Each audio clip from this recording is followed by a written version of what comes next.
macchina eravamo in 5 e siamo arrivati al bivio di Frigerio. Quando siamo scesi, in procinto proprio della curva che dall'alto proprio delimita la zona di Castelluccio, abbiamo visto una luce intensa, molto espansa di forma ovalare, e l'abbiamo vista tutti, eravamo in 5 in macchina. Dopodiché siamo scesi sul posto e la figura era sul luogo, non è che si era mossa, c'erano le stesse luci, la stessa fisionomia. Il dottor Forgione, sindaco di Sturno. E come ha reagito la popolazione? A principio non penso che la reazione sia stata eclatante, perché l'aveva detto solo qualcuno. Poi la sera c'è stato un certo fermento e tutti si sono recati sul luogo e si è creata una certa psicosi per l'accaduto. E questa è la reazione della popolazione, sta tuttora in fermento la popolazione.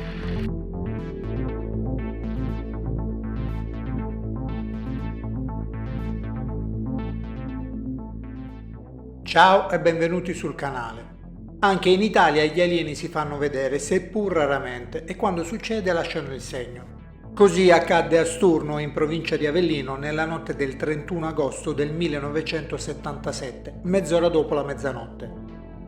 2 studenti dell'Università di Napoli, Rocco Cirullo e Michele Giovanniello, stavano percorrendo in macchina una strada provinciale quando il loro sguardo fu catturato da una luce poco al di sopra di una collina, oltre la quale c'era il comune di Sturno.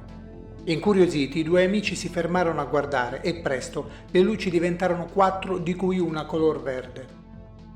Nella zona delle luci, ad una ventina di metri dai 2 amici, si palesò una figura umanoide che con incedere lento avanzò verso la strada.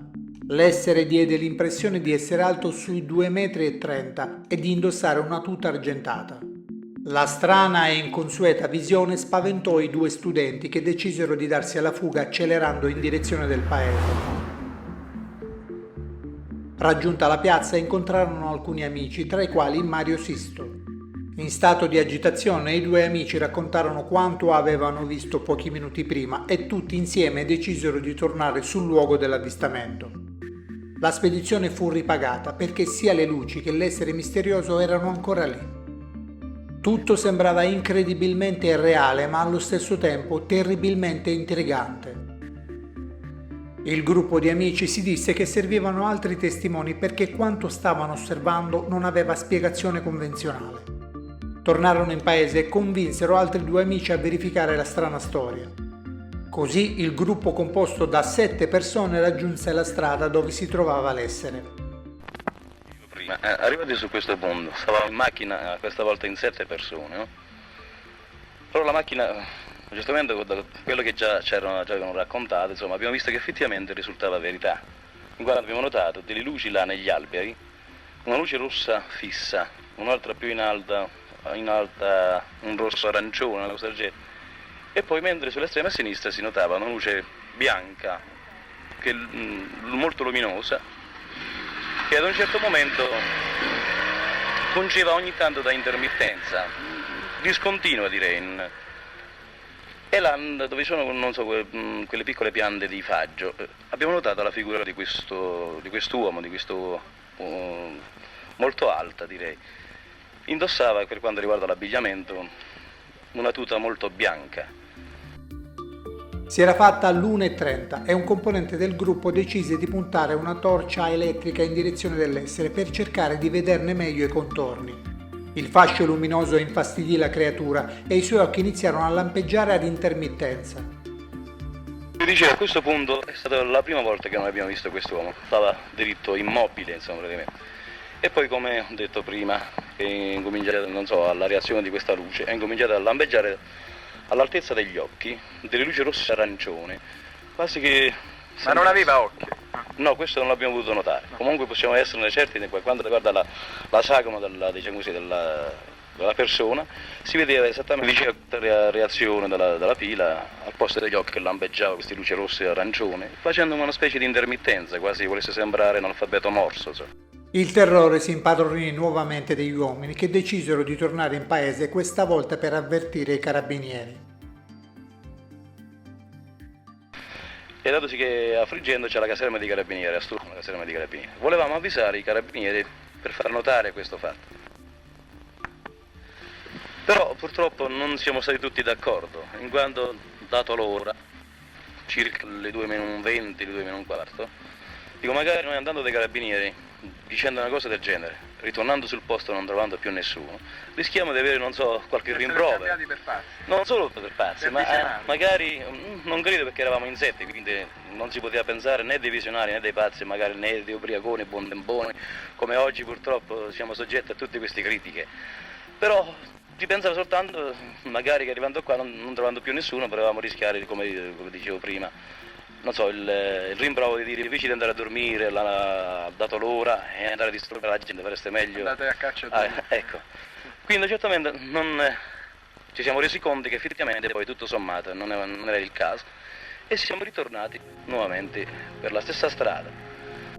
La curiosità era troppo alta e il gruppo tornò sul luogo dell'avvistamento. Quando siete tornati l'essere era ancora qui. Sì, era ancora qui, immobili così come l'avevamo lasciato. E poi quali sono stati i suoi movimenti? I movimenti sono stati subito appena abbiamo nuovamente illuminato con questa torcia. Quindi ha fatto 2 passi, quasi si voleva avvicinare. Sì. E con la mano destra insomma, ha fatto un invito come se ci volesse invitare a seguirlo o ad avvicinarlo. A un certo momento poi noi non ci siamo mossi e lui ha ancora fatto 2 passi, quasi sempre scendendo giù verso di noi. E l'altro movimento che faccio notare, sempre con la mano destra, era quello che si dava sul petto e indicava con la mano in alto, indicando così, Cioè le stelle. presso a poco la luna, Sì. le stelle, il cielo. Posso pensare che poteva sembrare, non so, che volesse dire la sua provenienza. Il giorno successivo la notizia cominciò a circolare nel paese e il sindaco, il signor Alberto Forgione, informò i carabinieri di Frigento. Sul luogo indicato dai 7 amici, i carabinieri trovarono diverse tracce sul terreno, alcune delle quali non identificabili, tranne quelle che furono segnalate come orme. C'erano poi 3 fori circolari disposti a triangolo.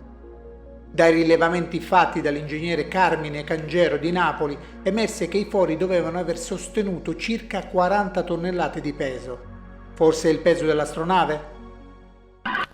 Come vedete queste sono le buche dove, dicevo prima, si presume che sia stato l'atterraggio di qualche oggetto, una vicella, un disco, una cosa del genere. Certo che adesso, come si vedono adesso, non si può veramente vedere chiaro, in quanto sono state manomesse dai curiosi, da ragazzi, e quindi praticamente lascio immaginare, però presso a poco si vede qual è la misura, insomma, e così si può stabilire, insomma, la misura esatta, infatti come hanno potuto stabilire prima, come vi ho detto, insomma, che si trattasse proprio di un triangolo isoscele perfetto, misurando 4x20 per 4,50.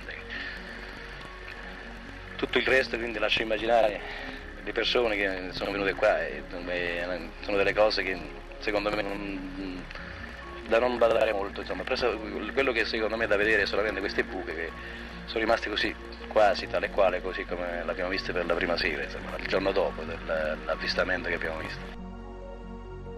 La vicenda aveva assunto dimensioni ragguardevoli e l'opinione pubblica pretendeva delle risposte. Così Mario Sisto e Michele Riefoli decisero di sottoporsi a sedute di ipnosi regressiva per portare a galla eventuali ricordi sopiti. Il professor Franco Granone dell'Università di Torino effettuò le ipnosi e dichiarò che i soggetti erano veramente convinti dell'esperienza vissuta. Il colpo di scena arrivò il 3 settembre del 1977, quando il sindaco di Sturno, Alberto Forgione, davanti alle telecamere della RAI, confessò di essere uno degli autori dello scherzo dell'alieno fatto ai 7 testimoni. A quale scopo architettò la burla non fu chiaro.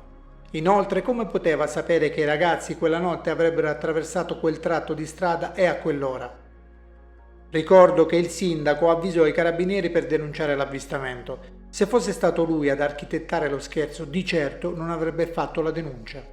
Forse il clamore mediatico aveva messo in cattiva luce il comune di Sturno e il sindaco aveva deciso di smontare la faccenda inventandosi che si era trattato di uno scherzo. Dunque il caso di Sturno va collocato in quella casistica che fa riferimento ai falsi ufologici? Non possiamo certamente scartare tale ipotesi, ma va considerato l'alto numero di testimoni oculari che raccontarono la stessa cosa e che negli anni non hanno mai ritrattato. Ci sono le molte persone che affermarono di aver visto strane luci in cielo nei giorni precedenti l'incontro ravvicinato dei 7 amici. E non possiamo non considerare le impronte di piede del presunto alieno e i 3 fori circolari sul terreno e la conferma avuta dalle ipnosi regressive portate avanti da un professionista come il dottor Granone. Il caso dell'alieno di Sturno rimane ancora aperto. Qualcosa accadde quella notte e si fa fatica ad accettare l'ipotesi che si trattò di un elaborato scherzo. Voi cosa ne pensate? Vi invito a scrivere un commento per attivare un dibattito. Inoltre vi ricordo che potete iscrivervi al canale e attivare la campanella delle notifiche.